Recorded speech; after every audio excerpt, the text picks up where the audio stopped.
Greetings and felicitations. Hip, hip, hurrah, tally-ho. Hey, my little biscuit. Hey, Puddin'. Okay, we gotta do it again. Watch another James Bond movie. This one we watched with a group of friends. Yeah, our friend Derek, who shows movies in his home every now and then, invited some people over to watch this movie. And we watched it a week after the passing of Diana Riggs. Yeah, and I think this was one of her best acting jobs. Absolutely. Beautiful actress, sad loss, but it was perfect timing because we were already watching the James Bond movies in order. So let's talk about this classic from 1969. Far up, far out, far more. James Bond 007 is back on Her Majesty's Secret Service.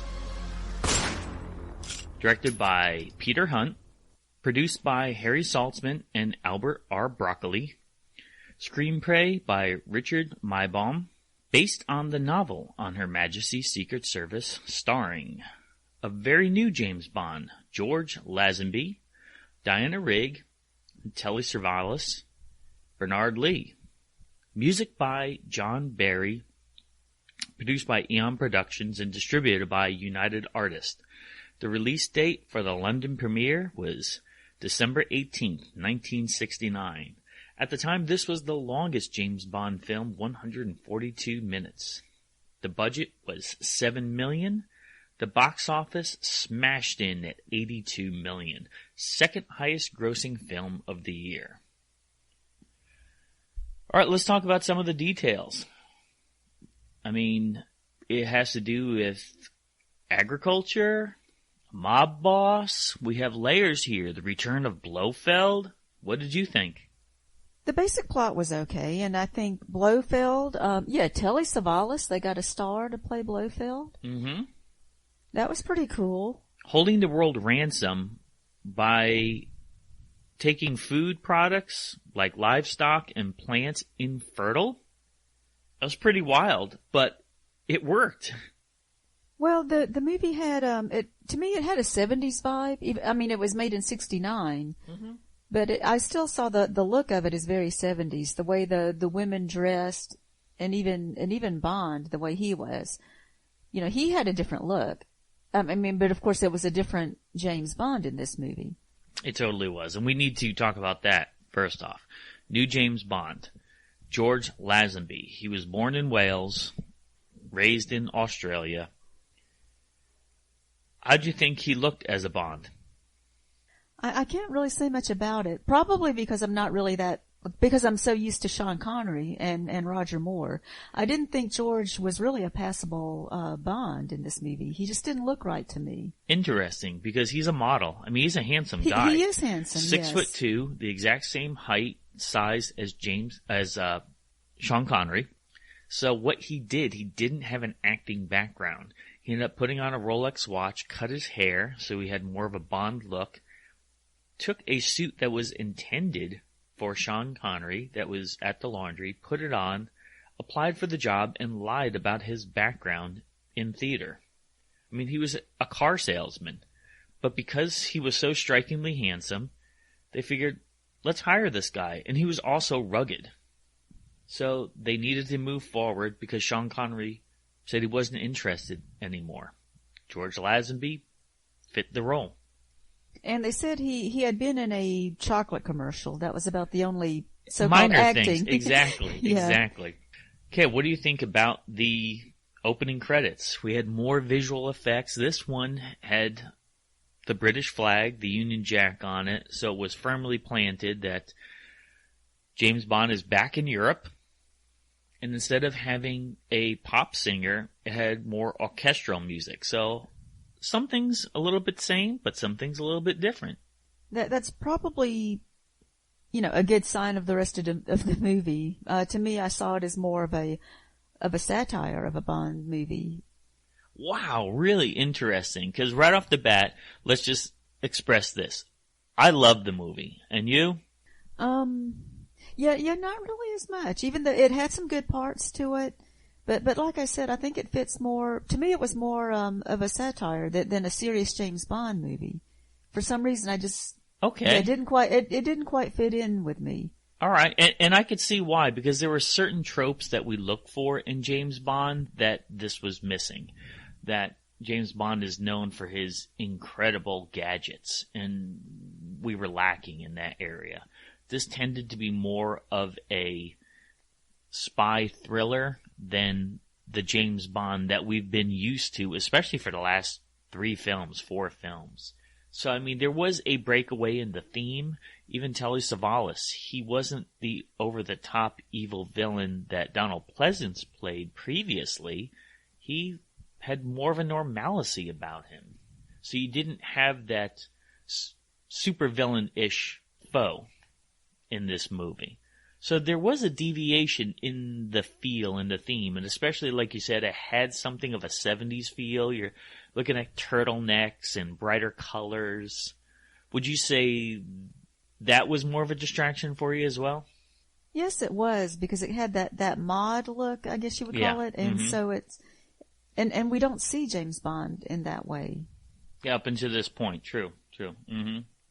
And Go ahead. Well, and when he met the 12 women, the angels, and I mean, we've already come to see James Bond as a ladies' man, but this is more the satirical part, because it was so many women at once, and him just looking at them. Too much? And him just looking at them like eye candy. Okay. It was just a lot there. That's why it seemed more like a farce. Which is interesting that you say that, because this is the movie where James Bond gets married. That is true. And yes, not to any of them, but to the Diana Rigg character. And apparently there was a lot of problems on set with George Lazenby. Some are rumors, some are established. He wanted to do things his way a lot of times. And that caused problems with people who were in the industry for some time. He just had a hard time taking direction. Even with simple things like, George, you're the star. You have to be safe. You can't just go off skiing. And guess what? He went off skiing and broke his arm. So they had to modify some things in the filming to cover up his cast. So when you see him holding his jacket over his arm, it's for that reason. So he's not used to this star treatment. But I looked him up, so he did other acting jobs after this. This was his first one. But he still got other things, yeah. But they're all goofball things, and that true satire things, I'd say, with Kentucky Fried Movie and things like that. Like, there's a documentary about him. He's a strange character. Yeah, it's like he didn't really seriously try to become an actor. And others, even Diana Rigg and his family, said, "What are you, crazy, walking away from James Bond? I mean, you're going to be a millionaire if you do this." And just didn't interest him. He wanted to do something else, do things his way. Now, the cast and crew did get paid in cash, and Telly Savalas was known for being a late-night poker player. When he saw George Lazenby walk out with a suitcase full of cash, he invited him to his game. And guess what? Telly Savalas relieved him of that heavy suitcase. Wow.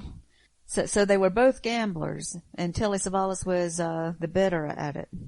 But apparently, producer Harry Saltzman heard about this, joined Telly Savalas' next game, and won the cash back. And told Telly Savalas, stop playing games with this young guy. I mean, Telly was a seasoned actor by this point, and he was taking advantage of George Lazenby. So I think that's another thing that I like about this movie is there's so much curiosity, so much drama behind the scenes. It was reported that Diana Rigg called out to him one time over lunch that, I hope you're eating garlic too, because I'm going to be. And it was right before they were going to have a love scene. So you look at that and saying, was she really doing that? Or was she goofing on him? Like, what's the deal with this guy? It's very strange. Do you think like they were taking advantage of him because they knew he was a newbie? I mean, and Diana Rigg had already done the Avengers at this time. She was already known for that. Which we love. Great series. She played an incredible part in it. I do like the fact that this movie opened up with George coming out and saying, this never happened to the other guy. Oh, that was funny. That was hilarious. It's announcing to the audience, yes, I am different. And there were even ideas of, well, what should we do with this? Should we make a part saying, well, James Bond got plastic surgery because so many people know what he looks like now? Which I would have liked if they did that. Yeah, but now they've just decided, they decided not to go with that. So now every time they change actors, they don't mention it. If they did that, because they kept changing Felix Leiter's looks. And with no explanation. Yes. So I think the idea was people are used to seeing different actors play the same part. Let's just ignore it and people will roll with it. I know I've also heard the idea that 007, James Bond, is a designation. It's not a definitive person. I do like that. I kind of wish they did something like that. But we know going forward we're going to see that the repercussions of his marriage are going to follow this character. So neither of those apply. Different actor, same character. Now this is the youngest actor to ever portray James Bond. Even though Timothy Dalton was approached with the opportunity to play him, but Timothy was in his early 20s. Now can you imagine in an alternate timeline if Timothy Dalton did accept the role at this time? Yeah, seeing him do it when he was younger, I don't know how that would have worked out. But then when he took the part when he was older, nobody liked him except me. I thought he was a great James Bond. Yeah, I think he did a good job with what he had to work with. I can't blame the actor for how the story went. But I think he had enough class, that he was debonair, but curious. And in regards to Sean Connery leaving in the previous movie, You Only Live Twice, Sean thought this movie would have been a better fit for him. Now, what do you think about that? What do you think if Sean Connery stayed on and portrayed James Bond in this movie instead? Would it have worked better for you? It might have. It's just hard to picture. I guess I would still think if they had given it to Sean Connery that they still would have made the look of the movie different. And, maybe other things would have changed. Maybe they would have had gadgets in it. If you think Sean would have had a little bit more say, maybe? Maybe so. The feel would be a little bit different, because George did speak up. It's reported that he had the idea of, hey, why don't I jump off this mountain in a parachute and have the Union Jack on the parachute? And they dismissed it. But guess what? Years later, that's what they used for The Spy Who Loved Me. So the guy did have some good ideas and made an impact on the James Bond franchise later on, just not at the time. That's interesting. So, it could have been a very different movie with him. They also said this is the one that stuck the closest to the original book by Ian Fleming.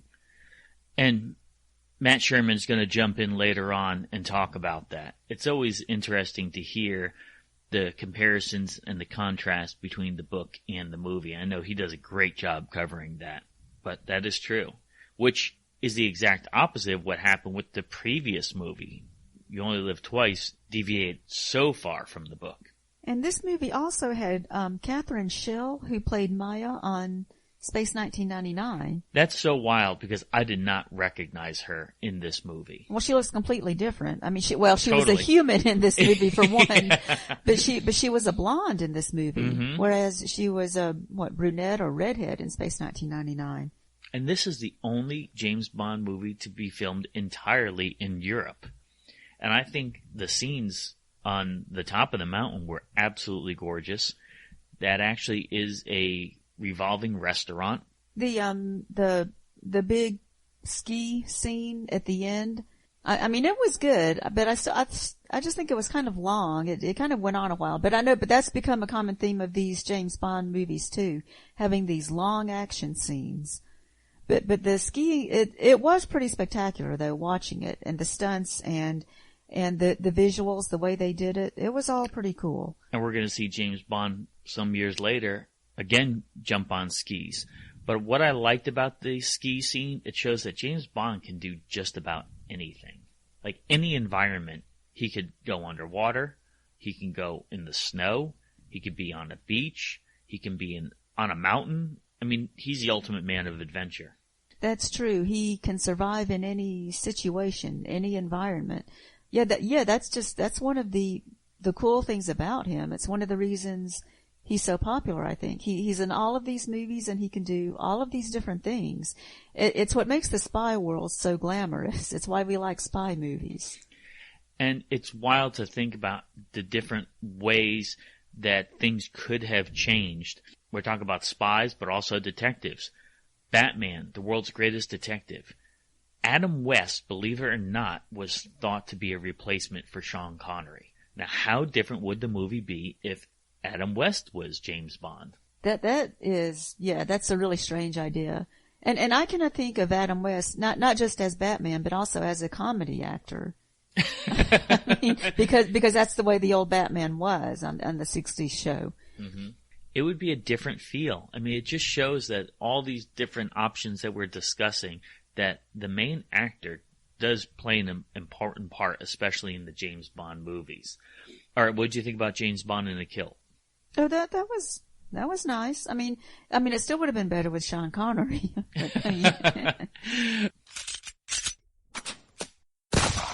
Well, apparently they strapped a warm sausage to his thigh, so then when the lady would write her number on his thigh, she would feel the sausage. How awesome of a joke is that to play on the actress? Oh, that's funny. Yeah. And being a kilt wearer, I can definitely attest to late nights at Dragon Con. Men will receive random grabs by strange women under the kilt. And it's a pretty bizarre experience. Oh, get out. Yeah, I can imagine. I think this movie was well received by critics and audiences.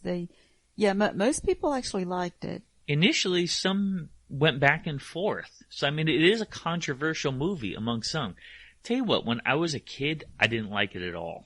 But as I got older, I became a little bit more understanding and came to appreciate it. So I think with a lot of James Bond movies, we're finding in our rewatches that our view as a child is drastically different than our views of the movie when we're watching it as an adult. All right, now what did you think about All the Time in the World? The song that was in the movie, not the theme song, by Louis Armstrong. One of his last recordings. The song was good in the movie. It fit. I think it definitely flowed with it. And I actually liked the idea that it was worked into the movie instead of the theme. I think it would be weird to have that as a theme. All right, Tracy, James Bond's wife, dies tragically through an assassin's bullet. How'd you feel about how the movie ended? That was sad. I mean, I do think she was a good character.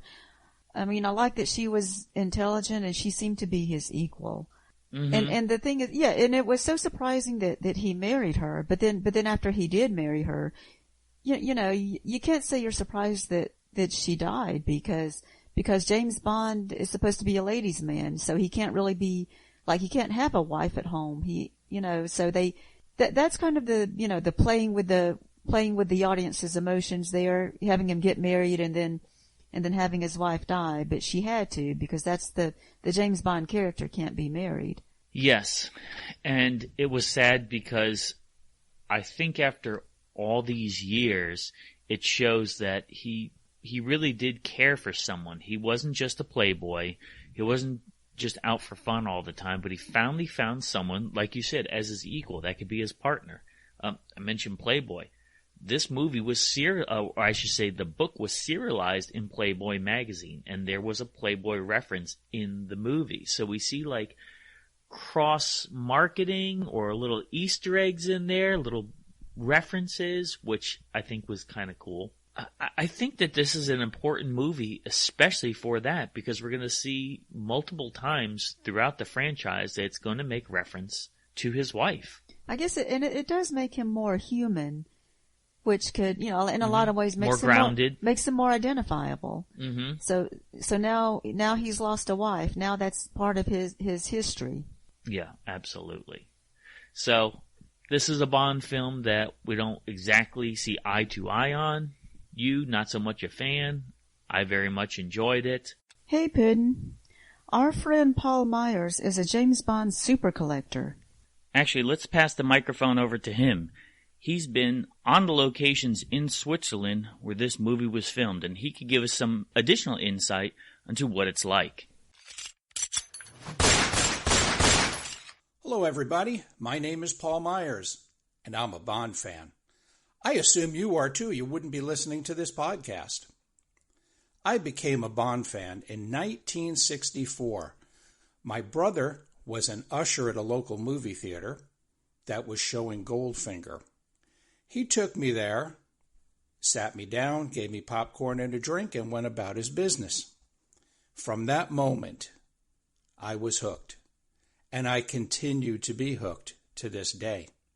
In 1989, I was a police supervisor running a narcotics unit in Key West, Florida, and my path with 007 would cross once again, but this time live and in person. I was contacted by Cubby Broccoli and asked if I can help them with some of the things they were going to be doing during the filming of License to Kill. As a result of spending a month on location with them in Key West and working for them, I was a technical advisor and I was given a bit speaking part. I was actually able to join the Screen Actors Guild, and I'm still a member as of today. My fandom continued. In 1995, the Neiman Marcus Christmas catalog showed this beautiful blue convertible, a BMW Z3, and that car was going to make its world premiere in GoldenEye, the next Bond film after License to Kill. I saw that car in the magazine and I had to have one, but that gets continued later on in the story.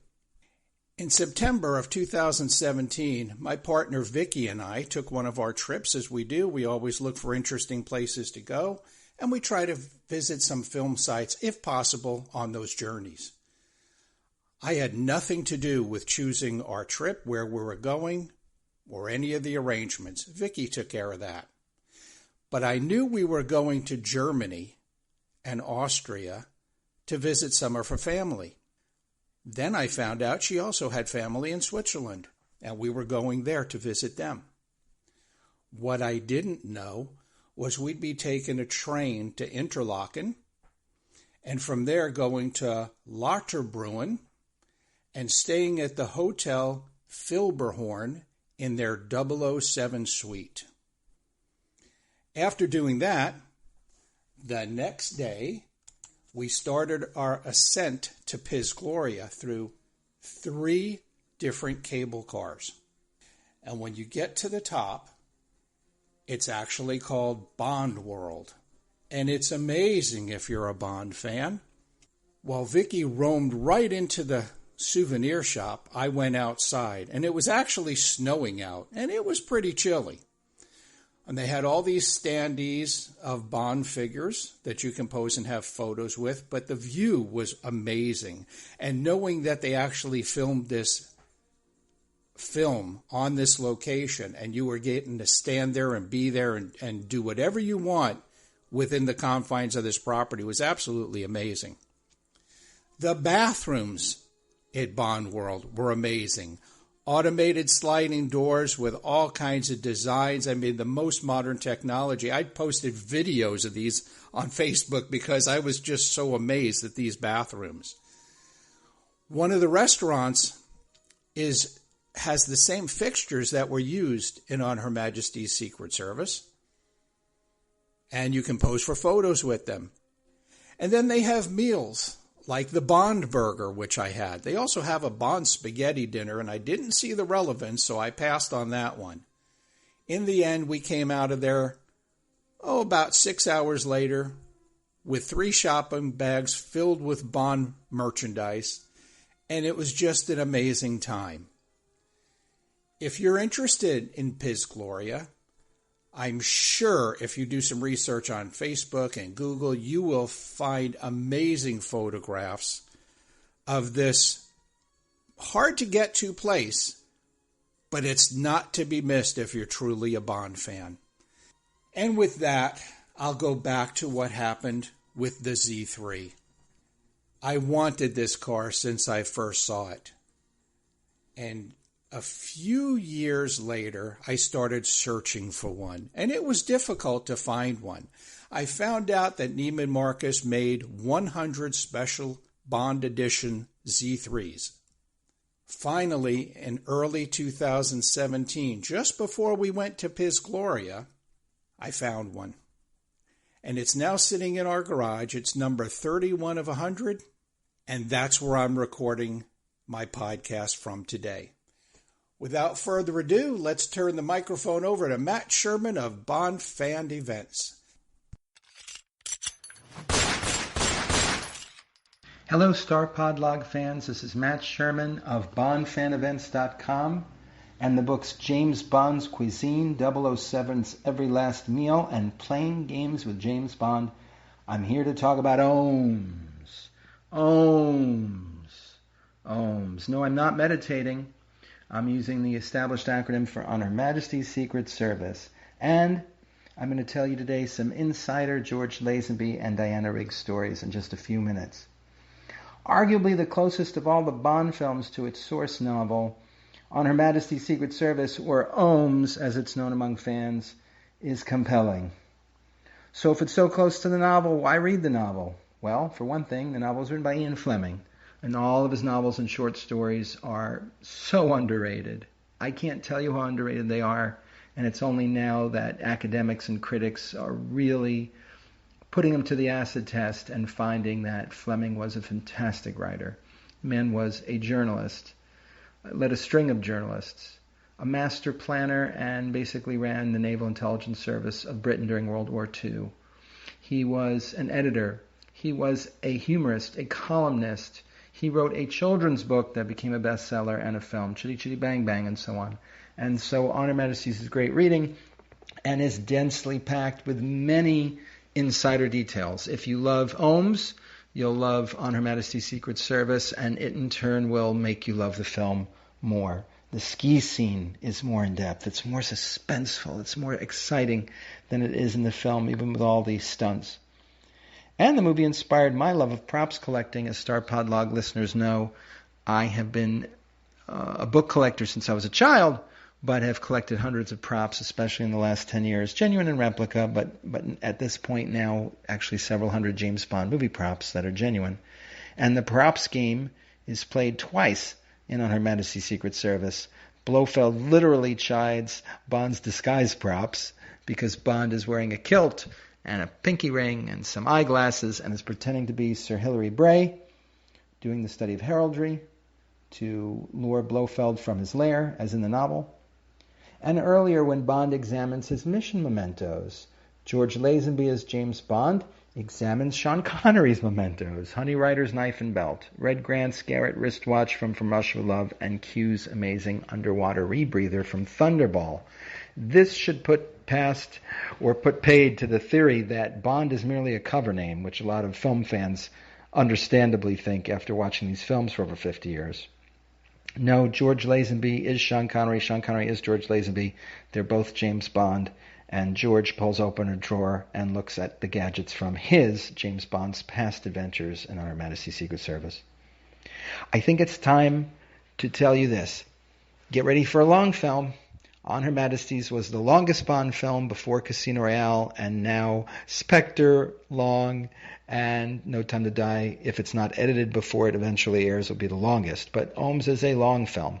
But it's enjoyable. And as a good friend who's one of the top Bond experts in the world told me a few years ago, when I said to her, why is this your favorite film? She said, OHMs has a through line. It has one arc. It's one straight story told. It's not changing in the middle with a MacGuffin or an item that Bond has to retrieve. The beginning of the film, or the pre-teaser sequence as it's called, relates directly to the film and the romance and the tragic nature of Bond and Tracy and so on. And let's talk some insider Diana Rigg and George Lazenby stories. I know I promised that. I have interacted with a lot of the James Bond stars. It's been a big blessing in my life, even to call some friends, or them to call me friends. And even this week I was on the phone with some to catch up, not just about Bond and things that are happening with the new Bond film, but our lives. Diana Rigg did not work with her very much because she was too busy working.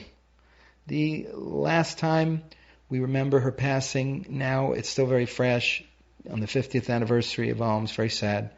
But she had a full life, was on countless wonderful films and TV shows. But a few years ago, when I talked to her agent to see if I can get her to an event, she was on stage in London. She was practicing for a new show and therefore could not come to the event for a paid appearance. And even in recent years, she developed a new fan base. I mean, how can you forget? But forget the Avengers from 50, 60 years ago. She had tons of Game of Thrones fans. Now, I know she was prominent there and had a fan base as an older star of Game of Thrones. I'll be honest with you, StarPod Log listeners, I've never seen Game of Thrones. I am a big Trekkie.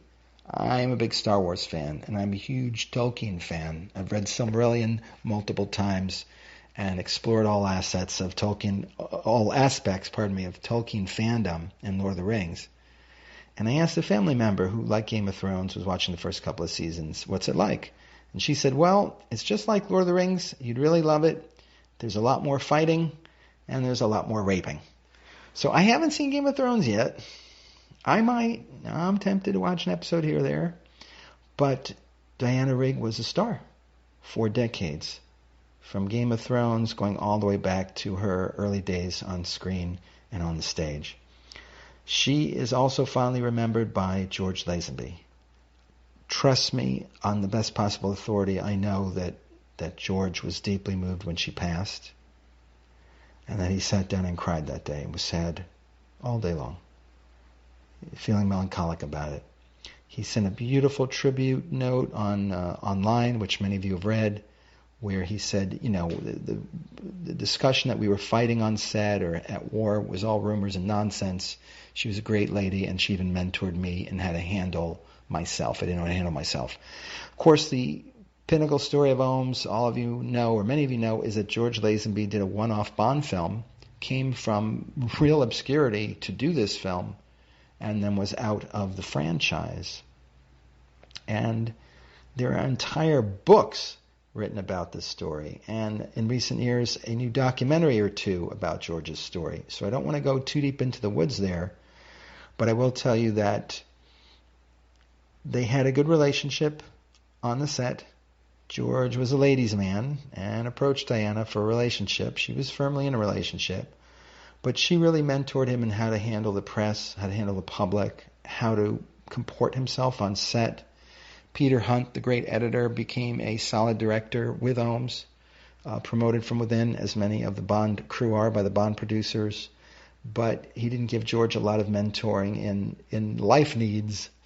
He just directed the heck out of him on the set. Famously, George was on a mountain in Switzerland, Piz Gloria, the Mountain Eyrie, the Mountain Manse of Blofeld, his archenemy, and George Lazenby dislocated his shoulder fighting in the snow.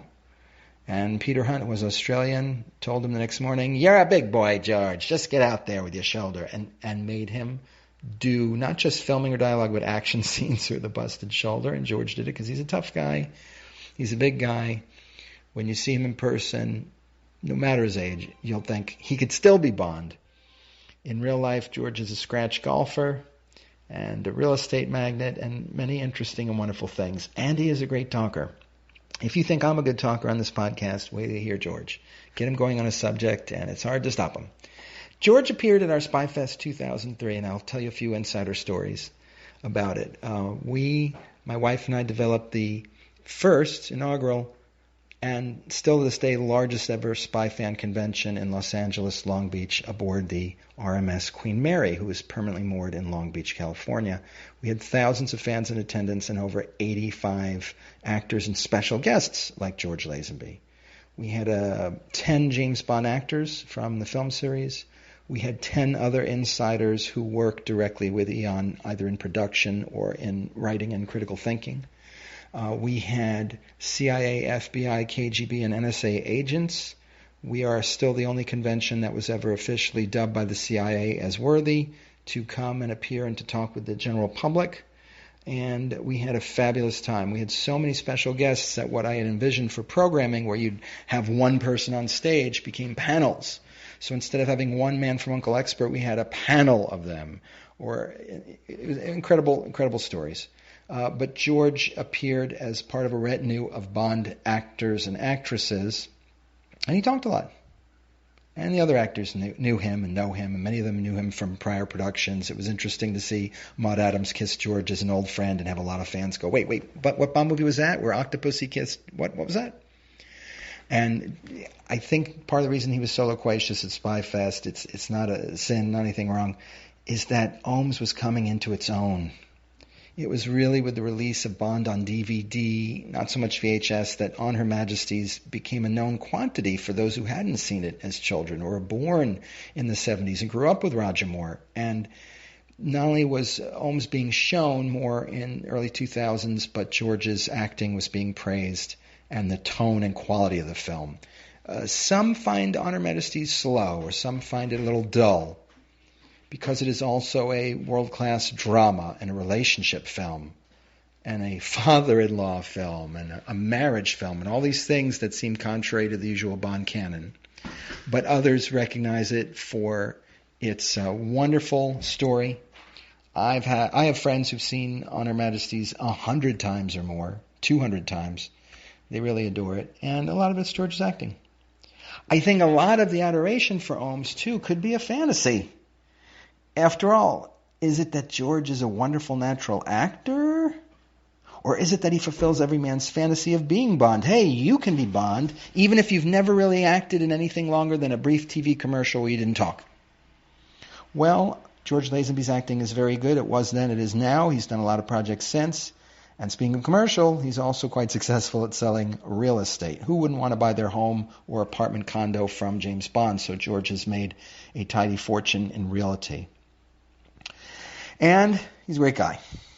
George Lazenby's just a fun character, a great guy, and is very close off screen to being the embodiment of the persona of James Bond. We've been lucky as fans. If you're on StarPodLog, we've been lucky as Star Trek fans. Look at all those movies. Look at all those TV series. I don't care if your thing is TNG. I don't care if it's TOG, original TOS. Doesn't matter. We have great actors like Nimoy and Forrest Kelly and Shatner, and on and on and on and on, going all the way through to today. We've been very lucky with Chris Pine and everybody else. And in Bond we have great actors who are also interesting personalities. Connery, Moore, Lazenby, not least of them all. So watch On Her Majesty's. Come back and listen again to your StarPodLog reviewers and what they have to say about it. It is a fascinating film. And I'll leave you with one thought, if I may.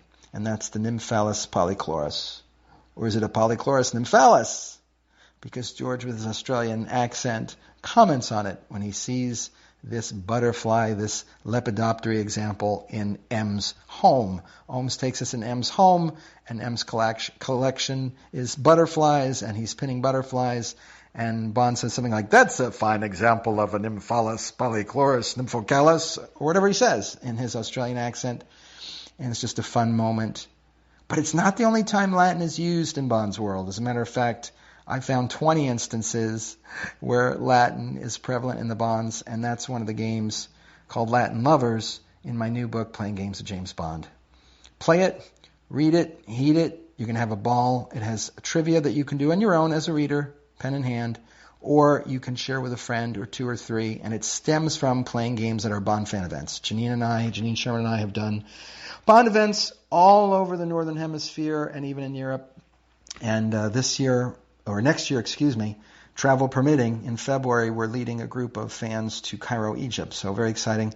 We do locations tours, actors tours, but when you're driving between locations, because some of these locations could be an hour or 2 hours apart by car, these movie and book locations, what do you do to kill time? You play games. And a lot of those games that our group invented and developed and polished are in Playing Games of James Bond. There is an introduction to Fleming and his world, and then there are 27 more chapters. Each chapter highlights a different James Bond film with insider stories like I've shared here today, and then there's a game to play in between. So obviously I'm excited about this book. It's no good writing a book unless you read it, so pick it up today, Playing Games of James Bond.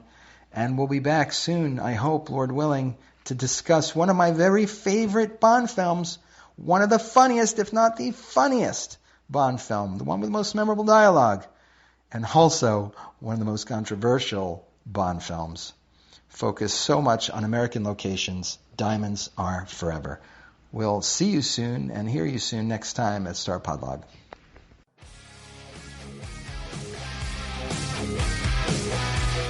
Thanks for listening. Make sure you hit that subscribe button and join our Facebook group. Live long, and may the Force be with you. Nanu Nanu.